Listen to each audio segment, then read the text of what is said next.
Mến chào các anh chị, bạn có thích khiêu vũ hoặc là khi mà nhìn những cái viên gạch bông, các anh chị tưởng tượng rất là nhiều cái hình dáng khác nhau, và khi tôi nhìn vào cái mẫu gạch bông này, tôi tưởng tượng giống như những cô gái đang khiêu vũ trên nền gạch vậy.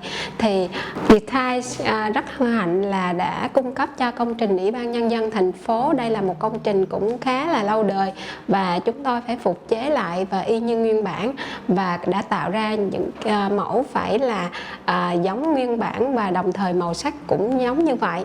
Thì Viettiles đã thiết kế ra và đồng hành với công trình.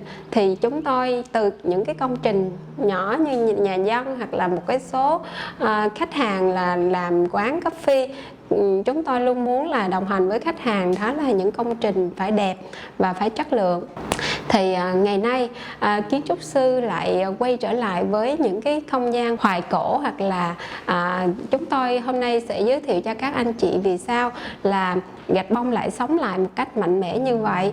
Thì bởi vì cái sự sáng tạo trong cái thiết kế và có quá nhiều cái màu sắc, có khi là đó là mẫu iris hoa dương vĩ, hoặc là tượng trưng cho những vị thần, hoặc là những cái mẫu hoa cúc họa mi rất là dễ thương xinh xắn, nổi tiếng ở tại miền Bắc, ở Hà Nội mà chúng tôi đã từng đi qua thấy những cái mẫu như vậy. Và những cái công trình rất là nhiều, như là những cái thiết kế là từ cá, từ hoa, từ lá.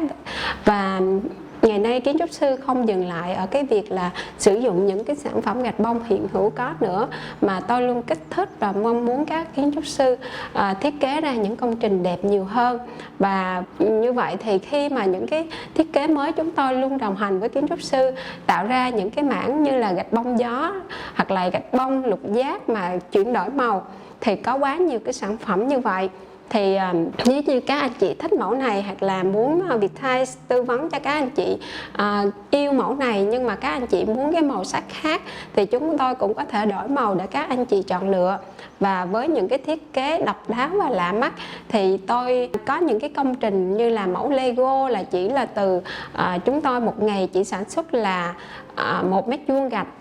Bởi vì với cái gạch vuông là 170 viên thì chúng tôi đã làm chỉ khoảng hơn 1 mét vuông trong 8 giờ đồng hồ.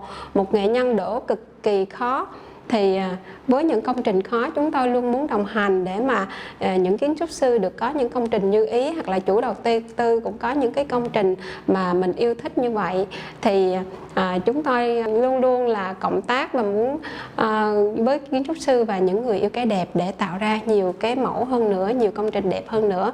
Đó là cái sứ mệnh và nhiệm vụ của chúng tôi. Viettiles luôn đồng hành với các anh chị. Cảm ơn các anh chị đã lắng nghe.